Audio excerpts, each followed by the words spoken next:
the guy another entrepreneur, not Collis Huntington, a young guy from Delaware, he came to find his fortune in California, came down to Panama, crossed the land, there was no Panama Canal, took another ship, came up, and he bought property in these mud flats in San Pedro. He saw business there. His name was Banning. We have Banning, the town that is named after him. And in fact, he called that area Wilmington because of his hometown, Wilmington, Delaware.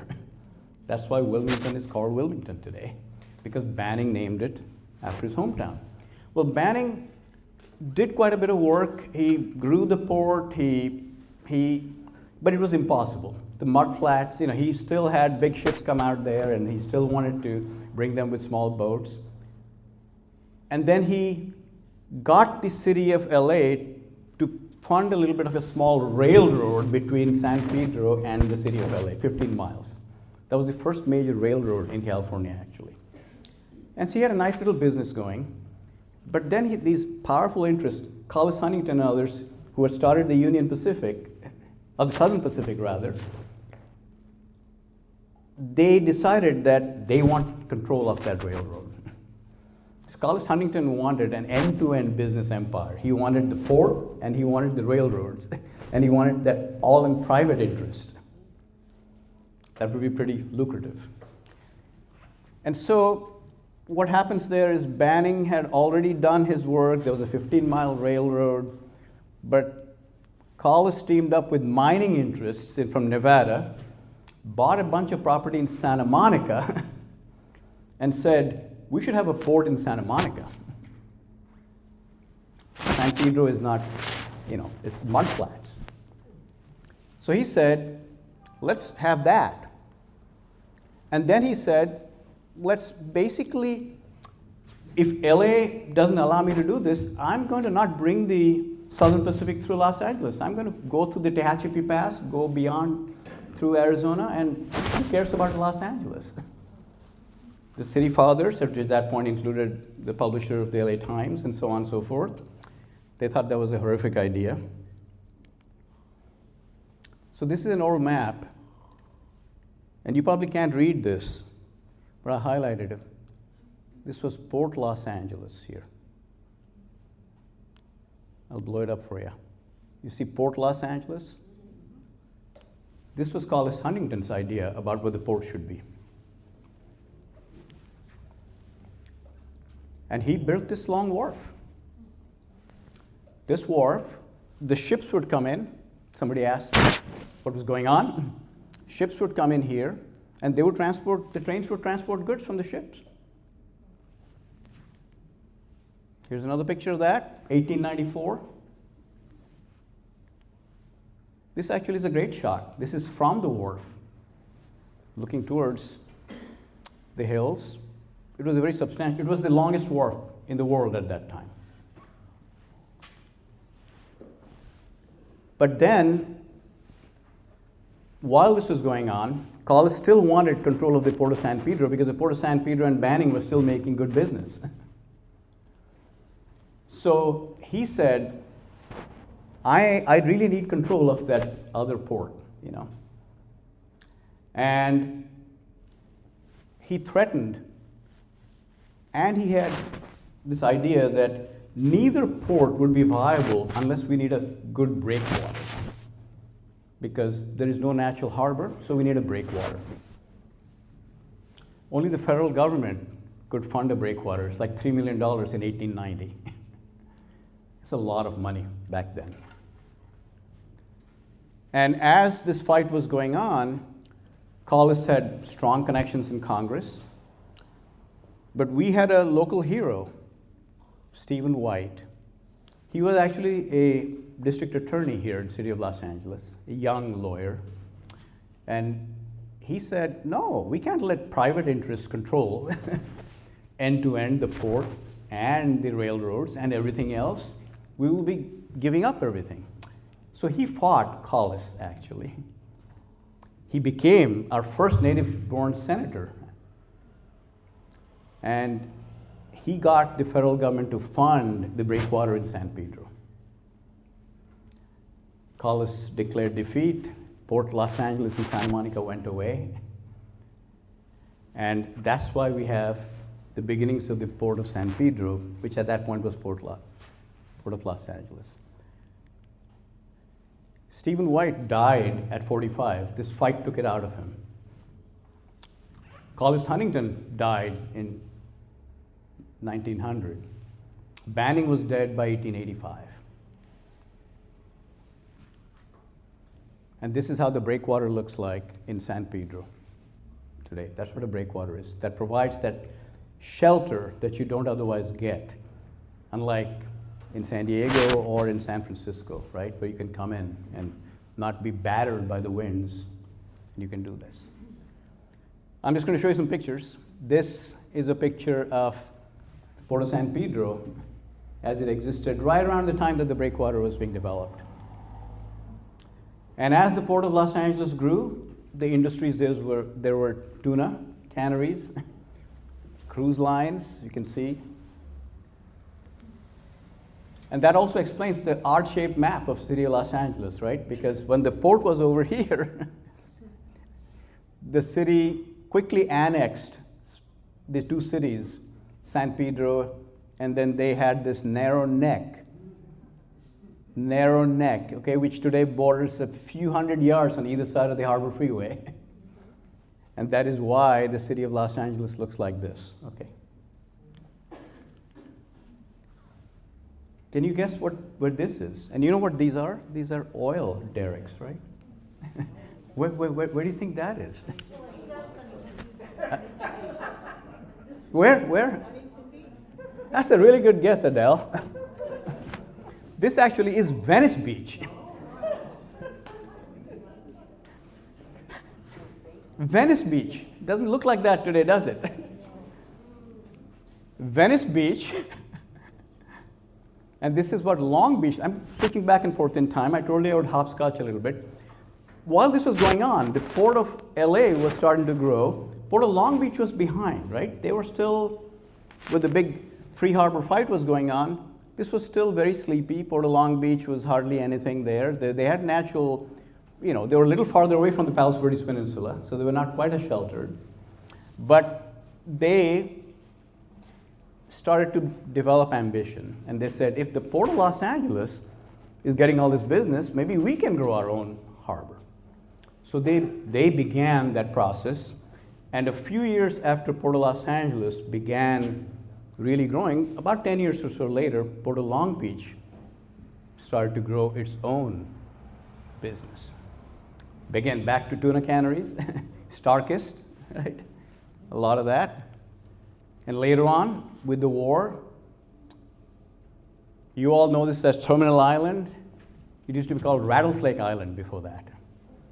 And the US Navy came in there during the war, and the Naval Shipyard. And then I'm going to quickly flip through. Meanwhile, the world was in great turmoil. I'm not going to go through all of this. San Francisco fire, World War I. Important stuff for us. These ports really took off because of the Panama Canal opening in 1914. In China, the 200-year-old reign or more of the Qing dynasty got overthrown. We had in Russia there was turmoil. In Mexico, the revolution is in 1910. Water comes from the Owens Valley to Los Angeles in 1913. Lots of stuff are happening here. And then something happened here is important to us, which is, I told you about the Transcontinental Railroad, but you notice that's the railroad. There's no Transcontinental Highway yet, right? So this is a cool little story. I won't spend a lot of time on it. After World War I, a few months after the end of World War I, in 1919, a group of about 60 or 70 Army vehicles left Washington, D.C. with the idea of going across the continent to San Francisco. They wanted to see in the event of a war, could that actually be done, and what it takes to move material around. I'm getting ahead of myself. That trip took 60 days, and it was nothing but trouble. There was a young lieutenant colonel who wrote about that. It stayed with him in 1919. That lieutenant colonel played a pretty significant role in World War II. And when World War II ended, he came back to the US, had a pretty successful political career, and his name was Eisenhower. So Eisenhower remembered when he was a young lieutenant colonel what trouble it was to come across in 1919. He was impressed while in Europe with the German Autobahns, and he said, we need something like that over here. And we'll see that that was the beginning of our, what's called the Eisenhower Interstate Highway System. And our 710 gap is one of the bigger remaining gaps in that Eisenhower interstate system. While this is going on, let me pick up the thread on cars. Because I told you that was the other sort of tributary to our story. I told you a little bit about the ports, a little bit about the fact that we have the Port of Los Angeles, now the Port of Long Beach, competing with each other, and so on. The first real motor car developed in Germany, as you all probably know, Carl Benz, of Mercedes-Benz fame. 1883 to 1888. This is my first pop quiz question. The first car in Los Angeles, actually west of the Mississippi, in 1897. This is Mr. Workman. Where? The question is, where was this? Anybody know? On the corner of Atlantic and Garfield.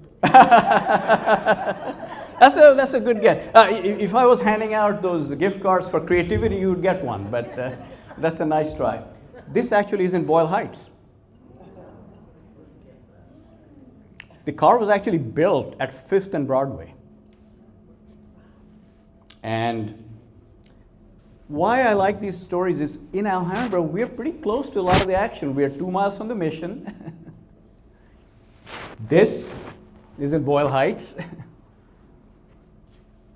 They had a pretty successful demonstration of that, you know, in the car. And as you can imagine, it took off.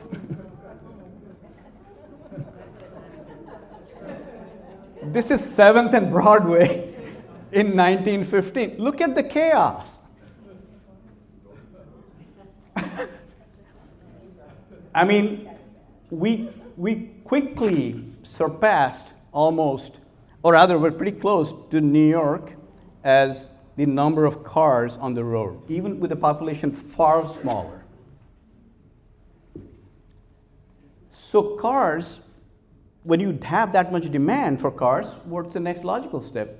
That there will be companies who are going to build them, right?